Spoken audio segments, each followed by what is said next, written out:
Olha, hoje a gente vai entrar de cabeça num dos sermões mais arretados e, vou te dizer, mais rigorosos em sua lógica de toda a história americana. Foi pregado lá em 1739 por Jonathan Edwards. Então se preparem, porque o raciocínio aqui é simplesmente implacável. Vamos direto ao ponto sem rodeios. Essa frase aí é a tese central do sermão. Edwards não está aqui para amenizar nada, sabe? O objetivo dele é provar, usando a lógica e as escrituras, que essa afirmação é uma verdade absoluta e, mais, inescapável. Para a gente entender como ele constrói esse argumento tão poderoso, vamos seguir essa estrutura aqui. A gente começa com a doutrina do inferno, depois mergulha na lógica por trás da punição infinita, e aí a gente analisa aquele embate clássico entre justiça e misericórdia. Em seguida, vamos ver o debate entre aniquilação e tormento, qual o propósito do castigo e, por fim, o grande aviso que Edwards deixa. Então, vamos começar do começo, né? Pela base de tudo. Qual é exatamente a doutrina que o Edwards está defendendo com tanta força? Para o Edwards, castigo eterno é uma coisa muito específica. Não é só, deixar de existir o que ele chama de aniquilação, e também não é um castigo temporário, sabe? Que dura um tempo e depois acaba. Não. É um estado de sofrimento consciente, ativo e que literalmente dura para sempre.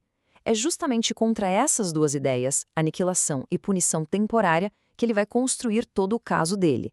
Agora, a gente chega no ponto central da coisa. Como é que alguém justifica algo tão extremo quanto uma punição que nunca acaba? Bom, a resposta do Edwards está numa cadeia lógica que, para ele, é inquebrável. Vamos acompanhar esse raciocínio passo a passo que é quase matemático. Tudo começa com a natureza de Deus. Se Deus é infinito em glória, então a honra que a gente deve a Ele também tem que ser infinita, certo? Bom, se a obrigação é infinita, violar essa obrigação, ou seja, pecar, não é uma falha pequena, é um mal de proporções infinitas. E aí vem o checkmate. Na balança da justiça divina, um mal infinito só pode ser pago com uma punição igualmente infinita. Para ele, negar isso seria o mesmo que diminuir a glória de Deus. Tá, essa lógica pode até fazer sentido dentro dela mesma, mas ela leva uma objeção bem óbvia, uma que o próprio Edwards já sabia que ia surgir.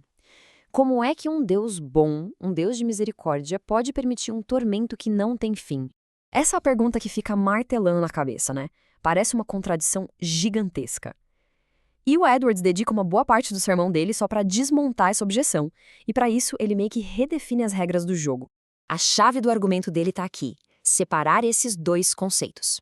Para ele, a justiça de Deus não é maleável, ela exige uma resposta na mesma moeda do pecado. Se o pecado foi infinito, a punição tem que ser infinita. E a misericórdia? Bom, aí que está o pulo do gato. Não é um sentimento que obriga Deus a passar a mão na cabeça e ignorar a justiça. É um ato soberano, uma escolha livre. Deus não tem que ser misericordioso, ele escolhe ser, com quem ele quer. E aqui está a explicação do Edwards para a nossa dificuldade de engolir isso tudo. Ele argumenta que quando a gente acha a punição eterna injusta, não é porque a gente entende muito de misericórdia, é porque a gente não entende nada sobre a real gravidade do pecado. Na visão dele, se a gente conseguisse enxergar o pecado como Deus enxerga, como uma ofensa infinita, a punição eterna não ia parecer desproporcional, ia parecer perfeitamente justa. Ok, vamos para o próximo ponto que afunda ainda mais o pé nessa questão. Edwards já tentou provar que a punição é eterna, mas agora ele precisa definir a natureza dessa punição. É simplesmente ser apagado da existência ou é sofrer conscientemente para sempre? A diferença aqui é brutal. A aniquilação seria um fim para o sofrimento, mas para Edwards isso seria uma punição desprezível, quase uma saída fácil, porque a pessoa nunca teria consciência da justiça que foi feita. Já o tormento, não. É um estado contínuo de sofrimento com plena consciência, onde a pessoa vivencia a justiça divina a cada segundo, para sempre. E para sustentar essa tese, Edwards vai direto na Bíblia. Ele aponta para passagens que falam de choro e ranger de dentes, coisas que exigem consciência. Ele usa a parábola do rico que está lá sofrendo e totalmente ciente do que está acontecendo. A frase sobre Judas, de que seria melhor nem ter nascido, não faria sentido nenhum se o destino dele fosse só deixar de existir. E tem um ponto crucial. A Bíblia fala de diferentes graus de punição. Isso seria impossível se o fim de todo mundo fosse o mesmo, o nada. Ok, a punição é um tormento consciente e eterno. A pergunta que fica é, mas por quê? Qual é o propósito disso tudo no grande esquema divino? Para Edwards, isso não é um ato de crueldade sem sentido. Pelo contrário, serve a propósitos muito específicos e, na visão dele, excelentes. A teologia de Edwards diz o seguinte: o tormento eterno serve a 4 grandes objetivos. Primeiro, ele vinga a honra de Deus que foi ofendida. Segundo, ele mostra a glória da justiça divina, que é terrível e temível. Terceiro, por contraste, a visão desse tormento faz com que a graça que salvou os santos seja ainda mais glorificada.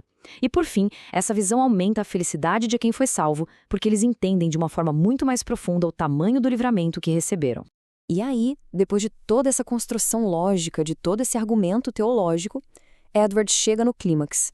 Ele se vira para a congregação dele com uma aplicação prática, direta e, acima de tudo, urgente. O ponto final é basicamente esse. Ele apresenta uma escolha radical. Ele descreve o quão insano é trocar os prazeres passageiros da vida, as vaidades do mundo, pelo risco de um sofrimento eterno e infinito. O sermão não termina como um exercício intelectual. Ele termina como um apelo desesperado para que as pessoas fujam para o único lugar seguro que ele acredita existir: a salvação em Cristo. E assim, essa nossa análise do sermão de Edwards nos deixa com essa pergunta no ar. Uma mensagem com uma lógica tão dura e consequências tão terríveis, com certeza moldou o pensamento religioso na América. Mas e hoje? Qual o lugar dela? É só uma peça de museu de uma teologia antiga e severa? Ou é uma provocação que ainda desafia o nosso jeito de pensar sobre justiça, pecado e o divino? A resposta, talvez, continue ecoando por aí.